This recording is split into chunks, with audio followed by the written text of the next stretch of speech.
opening round underway. This is 8 3-minute rounds for the Asian Continental title at 75 kilogram middleweight.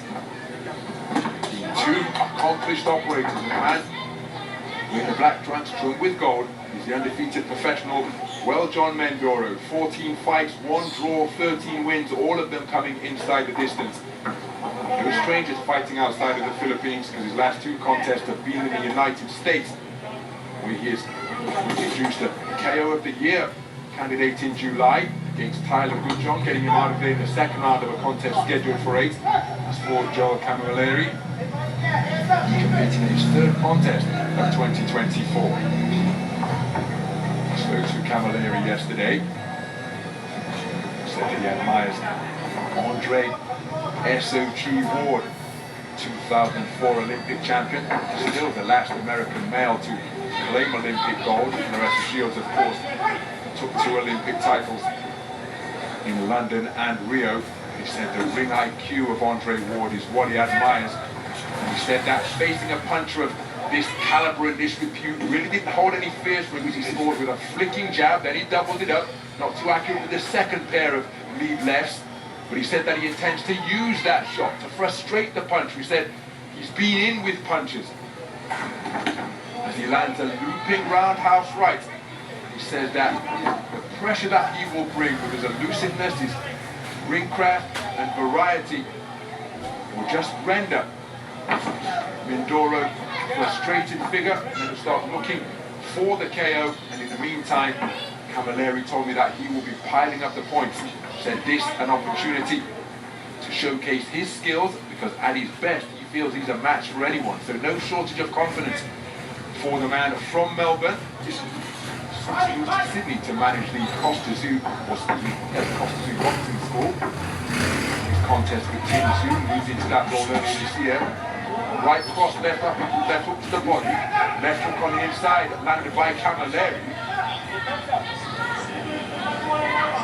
Again, Camilleri just content to box behind a low-held guard, protecting his abdomen with that lead right hand, the left hand wandering around his quad and kneecap, walks his man back across the ring. Remember, both men scaling an identical 74.65 kilograms. Good use of the feet as darting laterally both left and right with Camilleri.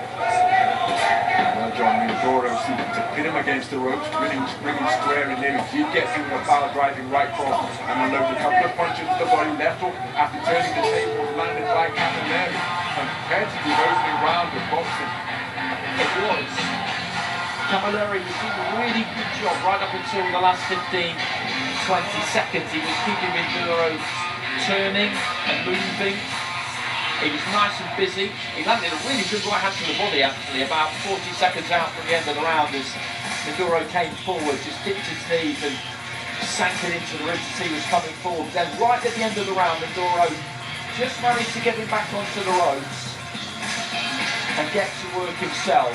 So Camilleri's won that opening round, I would say, but Mindoro will be happy enough, because he was just trying to cover that movement off, trying to cut the ring off, and then right at the end of the round there, exactly what he would have wanted to happen, which would have been that bit of encouragement, came his way. And he was able just to let his hands go a little bit. Mindoro's got that power, the confidence that comes with that power. Arthur better DM at the ringside, another undisputed champion. Everywhere you look. Speaking of power, prior to going the distance with Dimitri Bivol in that battle for the undisputed title of 175 pounds light heavyweight, 100% KO ratio for a man at the top of his profession as a reigning world champion. He knows a thing or two about power, but not loading up everything within his shape.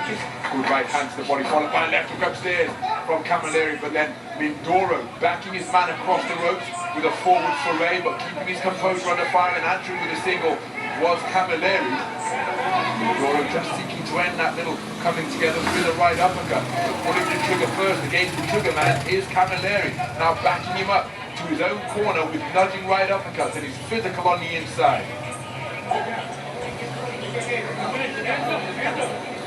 So action just on the edge of range as Camilleri continues continuing to be, oh, what a beautiful left jab, my goodness, came out on an upward trajectory from out of the line of sight of Mindoro, from around the kneecap, just cracked right into his face to disrupt his forward movement.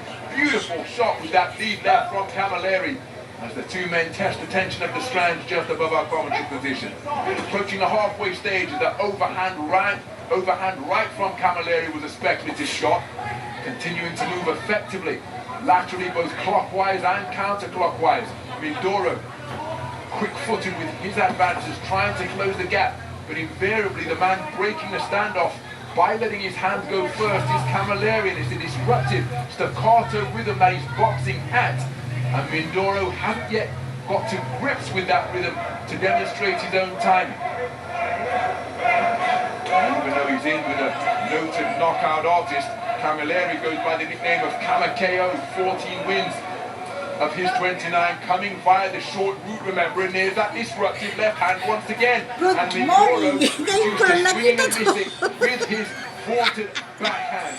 Tries the lead left hook, but blocked effectively by the vaunted forearm of Camilleri.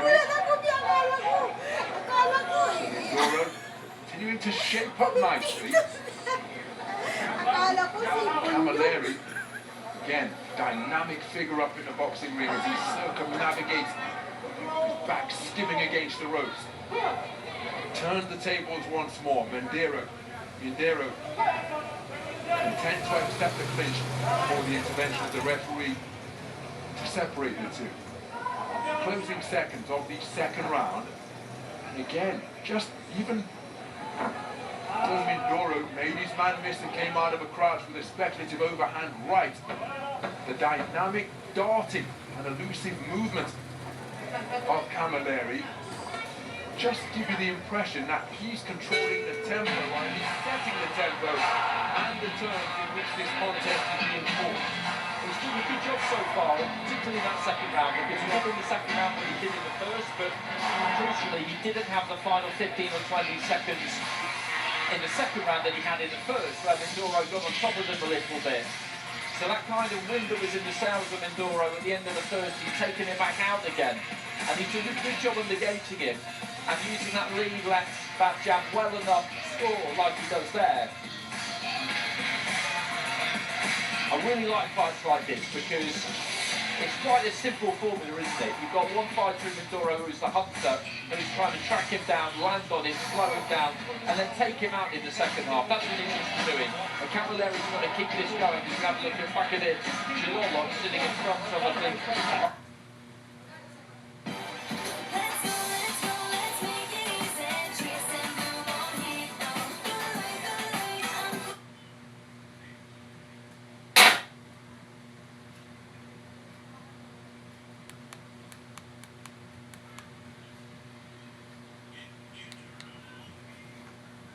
Two-shot salvo to the body from Mindoro. Perhaps his best punches of the entire contest as he sunk his feet into the canvas and got real leverage onto his shots. But now it's Camilleri walking down the knockout artist, and he's teeing away to the body before cuffing away with a right hook to the head. And again, it's a question we often pose when you've got a man who is used to touching opponents and seeing them fall.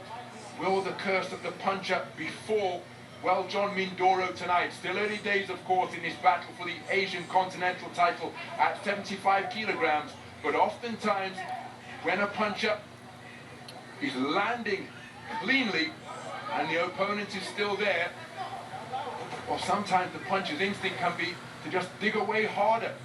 And even though they say they're prepared to go the distance, and no doubt physically they are, can sometimes play tricks in the mind of the expert finisher. That is what the trigger man has proven to be during his professional career to this point, having made his debut in 2019. But Camilleri, with a cuffing right hand and then tying his man up to waltz him back to the space of centre ring, is boxing a clever physical contest. Left-right combination not too far away from Mindoro, but Camilleri tucking up behind his shoulder to ward off the incoming fire. And again, it's a disruptive lead left that he's continuing to work behind Camilleri, proffering the half-cover guard. There he fires an overhand right. The left hook which followed may have glanced the nose of Mindoro after the right hand was inaccurate. clocking up the miles on his fistic odometer as he glides around the perimeter of the ring. Camilleri, Mindoro. Again, when Andy and I were observing him work out at the Rocky Road Gym, as a flashing left-right combination catches the advancing Mindoro from Camilleri. He's possessed of that timing that just produces a distinctive sound. Overhand left was a barroom brawl of a blow from Mindoro. Couldn't quite find a range as he walked his man down, but Camilleri landing with the inside of the glove, and then an altogether cleaner right hand, and another one from Camilleri, followed by a left hook, boxing beautifully off the ropes as Mindoro tries to respond with a right uppercut of his own. But he's walked back across the ring by Camilleri, who is just neutralizing the bombs that are housed in the boxing gloves of the left and right fists of Mindoro. Terrific work by Camilleri to smother the man from the Philippines, looking for a right hand off the back foot, and a very clever display once again produced in that third round by Camo KO.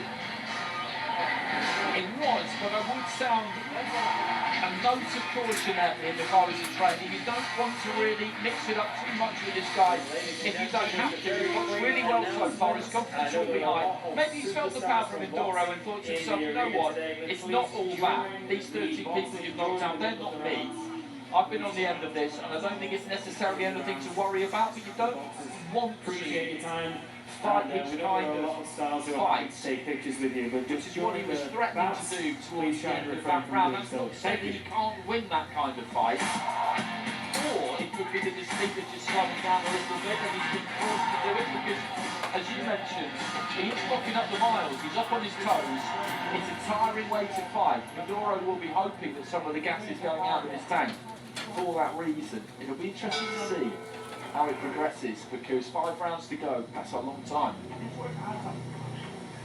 So Camilleri, no stranger to going the 10-round distance, so 8 rounds for this Asian title won't hold any fears for him.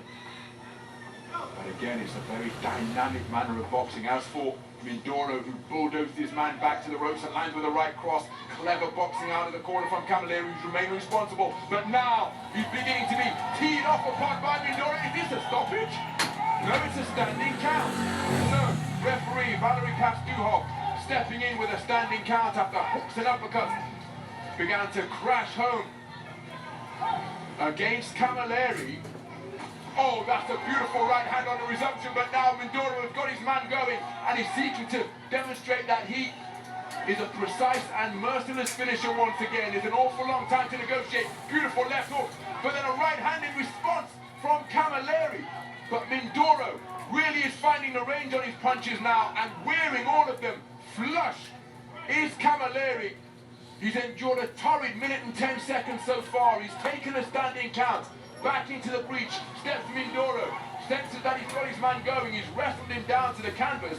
That gives him some brief respite. The referee wipes the gloves clean and he's walked onto a shot, which was an uppercut, which sends Camilleri to the canvas to take the second count of the round. There's still a minute and a half to go in round number 4, and against a finisher like Mindoro, that could well be a long 90 seconds. Camilleri on the ropes above our commentary position, bobbing and weaving, trying to hold off, but he's taken a right uppercut, and the towel has come in from Dino Billinghurst in the corner. The corner of the Australian, Joel Camilleri, stopping this contest early, an exuberant celebration in acknowledgement of another inside the distance victory for well John Mindoro. He got his man going at the start of that round, and once he sensed he was going, well, he was relentless, but he was not reckless. Showed patience, got him into the position that he wanted him. And as we talked about with his punching power, once he began to let those hands go against a stationary target, well, the writing was on the wall for Joel Camilleri. He deserves immense credit because over the course of the first 4 rounds, he boxed very well indeed. But as is often the case when sharing a ring with a puncher, you've got to remain switched on for every moment that they remain upright. You absolutely do, and we were wondering, weren't we, in between rounds, whether at the end of the 3rd round, there was a danger sign there because he was starting to fight Mindoro's fight more, and was that because he was confident, was that because his kick was slowing down? And then right at the start of the fourth, he got involved straight away in the kind of fight that really he didn't want to be in. The referee seemed to give a standing count the first time around, which he shouldn't have done, because there are no standing counts in professional boxing. You could have judged that the ropes have kept the fighter up, but that wasn't really the case, I don't think so. That actually bought him a bit of time, but there was just no getting off the hook, was there? Because Mindoro was all over him like a rash. I think it was an uppercut that he walked onto in the end, and there was a lot